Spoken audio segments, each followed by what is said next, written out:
পরিবেশ বলেছে, পরিবেশ কাকে বলে, পরিবেশ কত প্রকার, কি বাংলা দিয়ে আপনাদেরকে যত তাড়াতাড়ি বুঝবেন।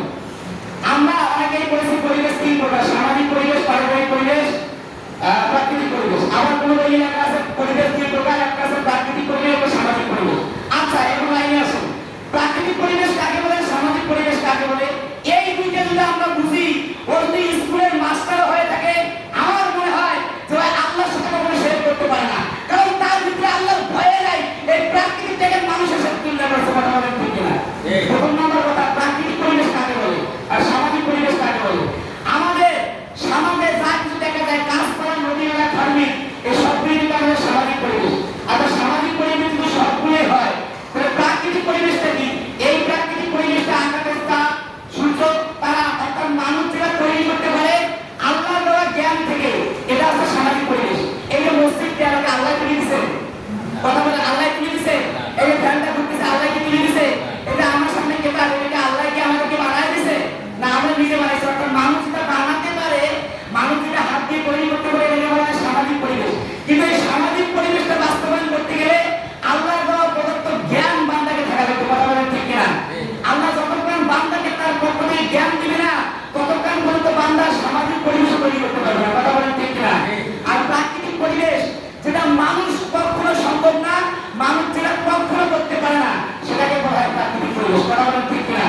যেমন আকাশের সূর্য, তারা, চন্দ্র, পর্বত, এগুলো কি মানুষ তৈরি করতে পারে? মানুষ তৈরি করতে পারে না, এটা হচ্ছে প্রাকৃতিক পরিবেশ। কিন্তু আজকে আমরা মানুষ বললাম যে জনগণের হচ্ছে সবল ক্ষমতার উৎস। আচ্ছা বলেন তো, এই জনগণকে নির্বাচিত করে আপনাকে প্রধানমন্ত্রী বানাইলো, আপনাকে এমপি বানাইলো, আপনাকে মন্ত্রী বানাইলো, আপনাকে চৌকিদার বানাইলো, আপনাকে মেম্বার বানাইলো, এই যে আপনাকে মেম্বার বানাইলো, চৌকিদার বানাইলো, যেই ব্যক্তি ওই জায়গায় সিলটা মেরে আপনাকে সিলেকশন করে আপনাকে সামনে উঠাই দিয়েছে, ওই ব্যক্তিটাকে আল্লাহর দেওয়া জ্ঞান ছাড়া ওই ব্যক্তি সিলেক্ট করতে পারতো? কথা বলেন পারতো? আল্লাহ যদি ব্যক্তিকে তৌফিক না দিত, আল্লাহ যদি ব্যক্তিকে আল্লাহর দেওয়া জ্ঞান না দিত, ওই ব্যক্তি কখনো আপনাকে নির্বাচিত করতে পারতো না, কথা বলেন ঠিক কিনা? এজন্য সব ক্ষেত্রে আমার আল্লাহর রহমত, আমার আল্লাহর ভালোবাসা আছে, এই জিনিসটা আমাদেরকে বোঝা লাগবে। এজন্য আমি বলি, কোন ব্যক্তি প্রাকৃতিক পরিবেশ বা সামাজিক পরিবেশ বুঝতো, আমার মনে হয় ওই দিকে কোরআনের জ্ঞান না থাকতে এটাও আমার বোঝা দরকার। সামাজিক পরিবেশ করতে গিয়েও আল্লাহর দেওয়া জ্ঞান যতক্ষণ পারবে না, ততক্ষণ মানুষ বিল্ডিং তৈরি করতে পারবে না, ততক্ষণ ওই জায়গায় তো আল্লাহর জ্ঞান আছে। আর প্রাকৃতিক পরিবেশ যেটা আল্লাহর দেওয়া, ততক্ষণ মানুষ কর্ম তৈরি করতে পারে না, এটাও আল্লাহর দেওয়া জ্ঞানের ব্যাপার আছে। তাহলে আমরা মানুষ হইয়া কেমন করে আল্লাহর দেওয়া শরীরের ভিতরে লিপ্ত হয়ে আছি? আজকে আমরা মানুষ হইয়া কেমন করে আজকে এই যে ফজরের নামাজ ছেড়ে দিয়েছি, আজকে আমরা কেমন মুসলমান হয়েছি বলেন তো?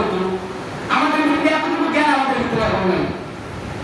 আজকে আমরা কথা বলা শুরু করতেছি, মনে করতেছি সাধারণ বিষয়, মনে করতেছি সাধারণ বিষয়। আরে আপনার ইমানে যদি এভাবে চলে যায়, আপনি নামাজ পড়ে কি করবেন? বোঝা লাগবে। কোনো একটা কাজ করতে গেলাম, আমরা কিছু মনে করি না, মনে করি সাধারণ বিষয়, কি হবে? কিন্তু এই কাজের ভিতরে যে সেরে আমার ইমানে চলে যাবে, এই কাজের ভিতরে আমার ইমান ভাঙে 10টা অপশন একটা করে গেলে আমার তো ইমানেই শেষ, নামাজ পড়ি কার জন্য? কিন্তু আমরা বুঝি না, আমরা মনে করি আমি যেটা করতেছি এটাই করতে, আমি যেটা করতেছি আর হইতে গিয়ে একটু কষ্ট করে কি আর হবো, মানে সাধারণ বিষয় নিয়ে দিতেছি। আল্লাহ আমাদেরকে বোঝার মতো তৌফিক দান করুন, জোরে বলেন আমিন। তাহলে আল্লাহ রব্বুল আলামিন আমাদেরকে বলল প্রথম নাম্বার আসা দোয়া আকিমুস সালাহ, নামাজের বাস্তবায়ন করা লাগবে। এই বিষয়টা আল্লাহ তাআলা ফরজ, তো আমরা জানি না আমাদের ফরজ, তার মধ্যে এটা একটা ফরজ, এটা আমরা সবাই বুঝি কিন্তু মানি না। আল্লাহ পাক প্রায় 500 ফরজ আমাদের জন্য দিয়েছে, কিন্তু এটা একটা ফরজ আমরা সবাই জানি কিন্তু কেউ মানি না। আমরা মানার দিক দিয়ে আমরা নাই, জানার দিক দিয়ে আমরা আছি, কিন্তু জানি যে ফরজ কিন্তু মানার দিক দিয়ে আমরা নাই।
তখনই মনুষ্য ব্যক্তি এমনিতে বিবেচিত অবস্থায় বলিয়ে শুনে যাবে, এই কেমন কথা?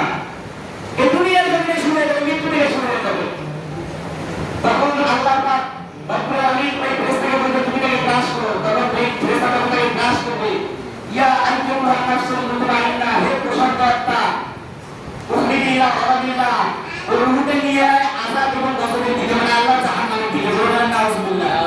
রূহটাকে বের করিয়া জাহান্নামের দিকে নিতে বলল। যখন এটা ভালো লাগবে, হাদিসে পাওয়া যায় মৃত্যুর যন্ত্রণা এতটা কঠিন, জীবিত বকরিকে চালালে, জীবিত বকরি জীবিত অবস্থা তার শরীর থেকে 4 মাস খোলা হলে যতটা কষ্ট পাবে, তার থেকে 40 গুণ বেশি কষ্ট মানুষের যখন দেহ থেকে তার রূহ থেকে বের করা হয়। আল্লাহু আকবার।